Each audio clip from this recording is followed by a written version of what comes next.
Everything matters. How we wake up, how we dress, how we eat, how we meet, how we train, how we practice, how we rehab, how we recover, how we treat one another, how we treat everyone.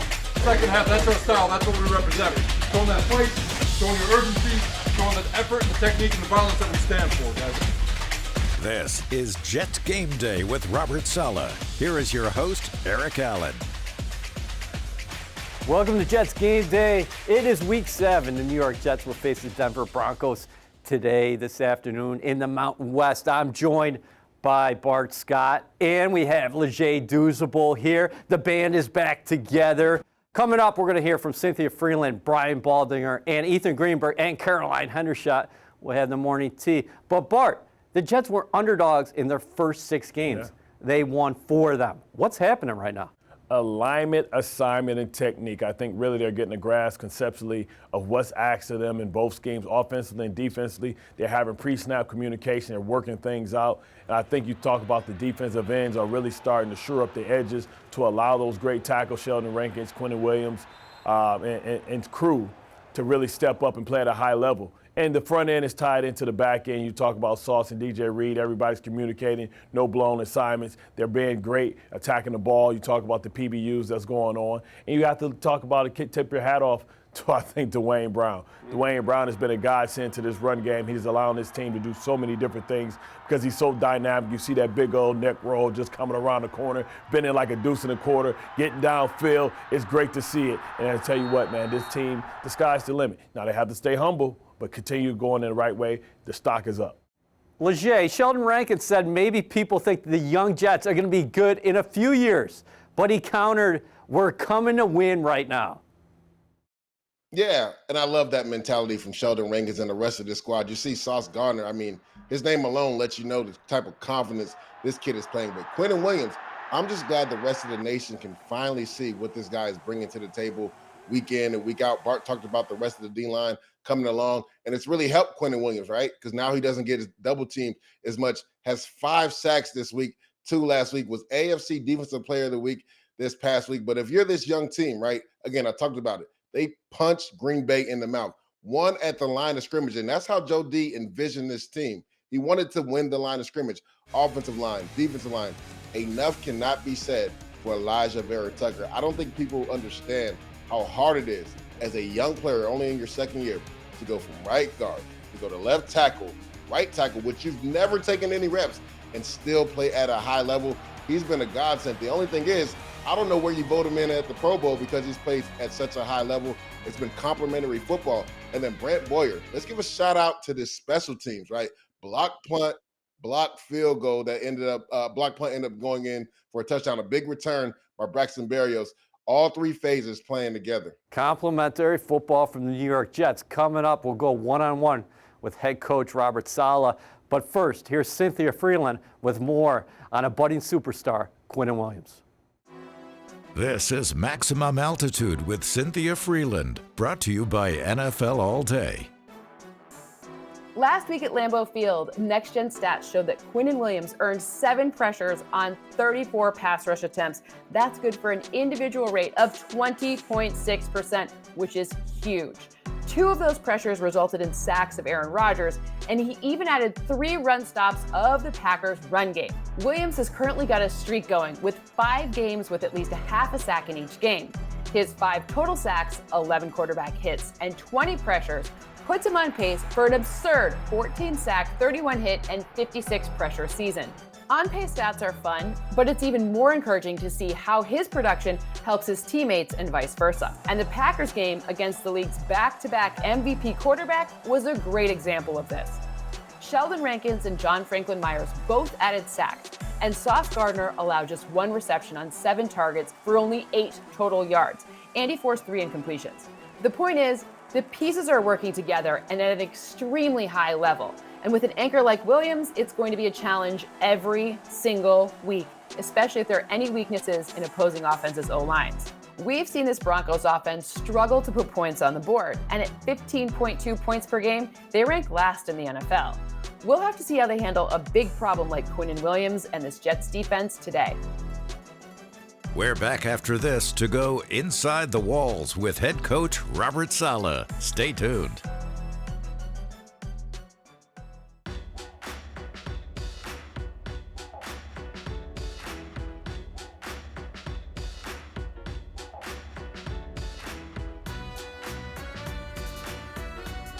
has this team become a bear to deal with over 60 minutes? You talk about landing body blows and taking teams into deep water. Yeah, you know, we're just scratching the surface, I feel like. You know, I love the effort. You know, we talk about our style of play, the effort, technique, and violence, and you try to make sure that when you're on the field and you're on camera, that's what you're showing every single play. And I feel like our guys are buying into that. I feel like that's what we're showing on tape. It's not always perfect. It won't always be perfect, but we can strive for perfection. Corey Davis, I've often asked you about him over the last couple months, but now he leads the National Football League in terms of yards per reception. 89% of his receptions have either gone for first downs or touchdowns. Yeah, he's our big boy baller, right? He run blocks. He gets all the big boy catches. He pushes the ball downfield. He gets jump ball. I mean, he's been doing everything. And it may not reflect in just the overall production, but the amount of contribution he has to this organization and this team with everything he does and he's asked to do, it goes unnoticed because, you know, we're in such a fantasy world. Everything looks to stats. You're either producing from a stat standpoint or you're not producing at all. But what he does, you know, he's one of our selfless warriors. You know, he does everything. He's selfless. He's super pumped on the tape when one of his teammates makes a play, stays engaged, plays with incredible effort and violence. I mean, he's like the poster child in terms of what you want out of from a receiver standpoint, just that grind and that mentality. So just love him to death. How about Dwayne Brown? You've been familiar with him. You go a long way back. He could have shut it down, and he said, no, I want to be part of this team. And he's come back and he's playing pretty well. Yeah, same thing. Another selfless warrior, right? He's he could take the money and ride off into the sunset, and no one would have said boo and questioned anything. And I think it's a testament to him and his absolute love for ball, and awesome from Joe D to go get him and identify somebody who loves ball, to bring him into this building and to add to a locker room so they can, you know, for such a young group to see a 37-year-old who's accomplished everything, who doesn't need to play, has all the money in the world. So it's not like he's scrapping for pennies, and he's playing at a high level. What's your reaction when you see Breece Hall make a cut? He's on his way to the end zone. But also you as a coach knowing that, hey, the play was supposed to go somewhere else. At what point out there the players just have to, yes, you follow the play call, but at the same time you got to play football. You got to overcome coaching. It's overcome coaching. The play's happening and you see them running a pressure and you're like, oh God. And you know, the conversation really was to tell the receiver, if it's not there, run it. It was never to the running back to, hey, if the toss isn't there, keep it. You know, you're assuming that the toss was going to work out, but such a great decision for a rookie in that moment to just play football. It's so rare, and I think that's why it's like one of the more underrated plays that happened in all of football and all of last week, not just our game. What do you think of what you saw from the Broncos on Monday Night Football? Their defense is legit. They got a big-time defense. They do have really, really good football players on offense. It's just a matter of time before that team clicks. Nate Hackett, he is one of the better offensive minds in all of football, and it's just a matter of time. You know, you're bringing in a new system, a lot of different parts trying to gel together, and you can see it in spurts where you can see the explosiveness that they have on the offensive side of the ball. But that defense, especially, it is arguably one of the top 3 units in ball, and they are relentless. So it's going to be a great challenge. After the break, we're back in the studio talking Jets football. And Brian Baldinger takes a look at what to expect out of Denver. Don't go away. Jets Game Day with Robert Saleh is brought to you by MetLife, the official insurance company of the New York Jets. Welcome back to Jets Game Day. Eric Allen and Bart Scott here inside the studio. We're joined here by Leger Douzable as well from his warm location. Let's get into Zach Wilson, fellas. 3-0 as a starter this year. Bart, isn't that the most important stat of all? It is. I mean, I understand sometimes it can be frustrating, when you don't get the statistics that you want. But you got to put the team goals above the individual goals. He's managing the game. There'll be opportunities where they're going to put the ball in his hands where they have to, and that's when he can show the progress that he's had and what he's made in this offseason. But right now, if it ain't broke, don't fix it. You set the table with the running game, being able to win the game. Quarterbacks are measured by wins and losses, not by statistics. Leger, what have you seen from Wilson here in the small sample size of year 2? Yeah, I know he hasn't been the focal point of the offense. And right now, he doesn't need to. As Bart said, if it isn't broke, don't fix it. I think people tend to forget. He missed about 7 weeks with the knee injury. So essentially right now, he's had 3 preseason games. This will be his 4th preseason game. And I like what Bart said, right? They haven't put the game in his hand. They haven't needed to because of the run game. But I really like what he did versus the Pittsburgh Steelers in the 4th quarter when the Jets had to put the game in his hand. Big throws on 3rd down to Corey Davis. Big throws on 4th down to Corey Davis. Being efficient with the football led the Jets to 2 4th-quarter scoring drives to help them really win that game. In the Miami game, efficient with the football, 14-21 for over 200 yards. Didn't have to do too much, live within the offense. Now, I know he struggled a little bit this last week versus the Green Bay Packers in the first half, but what I really like is how he answered the bell, right? Right after Green Bay scores, throws a quick slant route to Corey Davis, and then Mike LaFleur dials it up, a hitch and go outside to Corey Davis, hits him in stride for 40-plus yards, then the end-around touchdown to Braxton Berrios. When he's needed to make big plays in the 4th quarter, he's done that. He's lived within the pocket, trusted the offensive line to give him a pocket, stared down the barrel, and let the ball go. Bart, I think you might get a little bit emotional right now. That win against Green Bay felt old school to me, like the times when you made the playoffs here. The ground and pound and great defense. I mean, that's the quickest way to break somebody's soul. You talk about being able to get to the table and open the table up and set the table.